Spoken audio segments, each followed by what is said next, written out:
एक बार की बात है। गौतम बुद्ध अपने शिष्यों के साथ एक गांव से दूर किसी बड़े नगर की तरफ जा रहे थे। गर्मी के दिन थे और रास्ता भी बहुत लंबा था।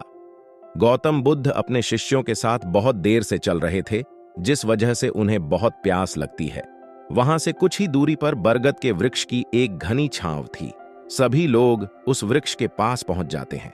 महात्मा बुद्ध अपने शिष्यों के साथ वृक्ष की घनी छाया के नीचे विश्राम करने लगते हैं। बहुत देर से चलने की वजह से सभी का गला प्यास से सूख रहा था। यह बात बुद्ध जानते थे।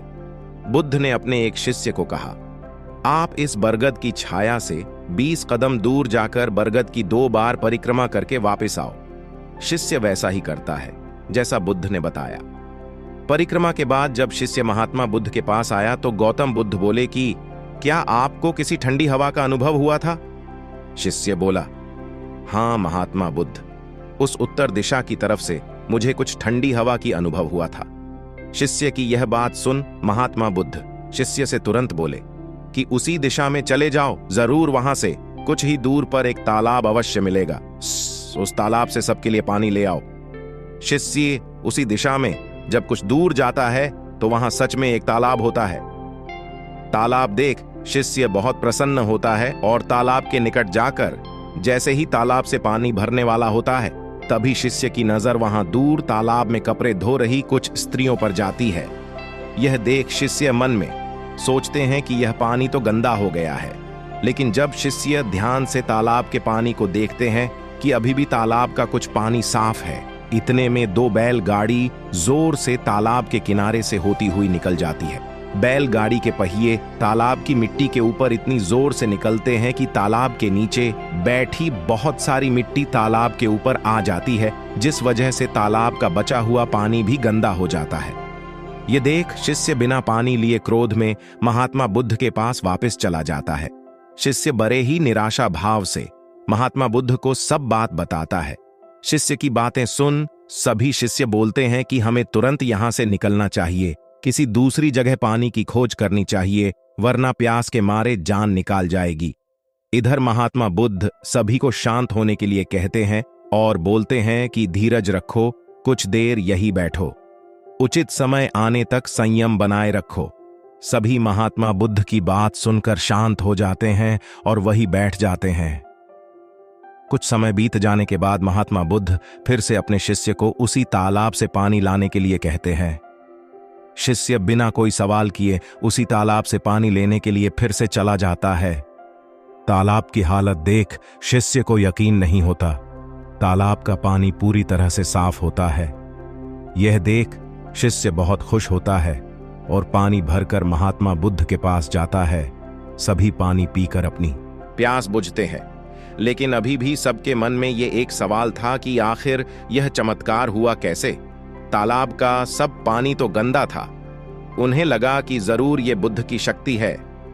इनमें एक शिष्य ने यह सवाल महात्मा बुद्ध से पूछ ही लिया कि यह चमत्कार आपने कैसे किया? शिष्य का जवाब देते हुए महात्मा बुद्ध बोले कि यह कोई चमत्कार नहीं, यह आपके सब्र का फल है। यह फल है आपके सब्र बनाए रखते हुए उचित समय के इंतजार का। जितनी देर हम सब लोगों ने सब्र किया, उतनी देर तक तालाब के पानी के ऊपर तैर रहे सभी गंदे तत्व और मिट्टी तालाब के पानी के नीचे बैठ रहे थे। फिर कुछ देर बाद शिष्य जब वहां तालाब के पास पहुंचा, तब तक सब दूषित कण नीचे बैठ चुके थे, जिस वजह से तालाब का पानी पहले की तरह साफ हो चुका था तथा तालाब साफ दिखाई दे रहा था। यदि उस समय आप लोगों ने सब्र न किया होता, धैर्य न रखा होता, तो आप सब इतनी गर्मी में पानी की खोज में प्यासे रहकर शायद अब तक मृत्यु को प्राप्त हो गए होते, क्योंकि यहां से अगला कोई तालाब है या नहीं, और होगा भी तो क्या उसका पानी साफ होगा या नहीं। इन सब कारणों से आप कभी प्यास न बुझा पाते और प्यास से मर जाते। फिर इतना बोलने के बाद महात्मा बुद्ध शिष्यों को एक सीख देते हुए कहते हैं कि जैसी स्थिति हम लोगों के समक्ष आज आई है, वैसी ही स्थिति और मुश्किल दौर जिंदगी के हर मोड़ पर आएंगे।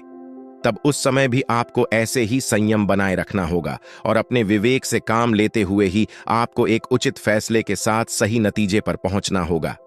हर मुश्किल दौर में सब्र रखते हुए ऐसे ही शांत मन से ही कोई फैसला लेना चाहिए जिसका आपके और दूसरों के लिए अच्छा हो।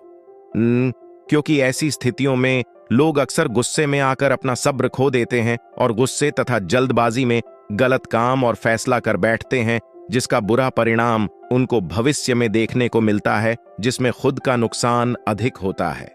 कुछ परिस्थितियां जीवन में ऐसी होती है जहां हमें सब्र बनाए रखते हुए उचित समय का इंतजार करना होता है, लेकिन लोग अक्सर यहीं पर अपना सब्र खो देते हैं और उचित समय आने का इंतजार नहीं करते, जिस वजह से उनको आगे चलकर दुख और मुश्किलों का सामना करना पड़ता है। हमारे द्वारा लिया गया आज का फैसला हमारे आने वाले कल की खुशी और दुख को निश्चित करता है। गौतम बुद्ध के इस कहानी से हमें अपने जीवन में बहुत कुछ सीखने को मिलता है।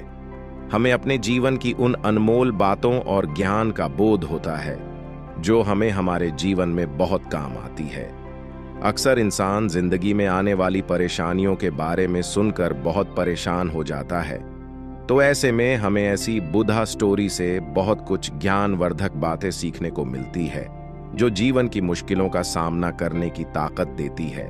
यदि आपको यह वीडियो पसंद आया हो तो लाइक कीजिए, अपने दोस्तों के साथ शेयर कीजिए और इसी प्रकार का और वीडियो देखने के लिए हमारे चैनल को सब्सक्राइब करके हमें सपोर्ट जरूर करें। धन्यवाद।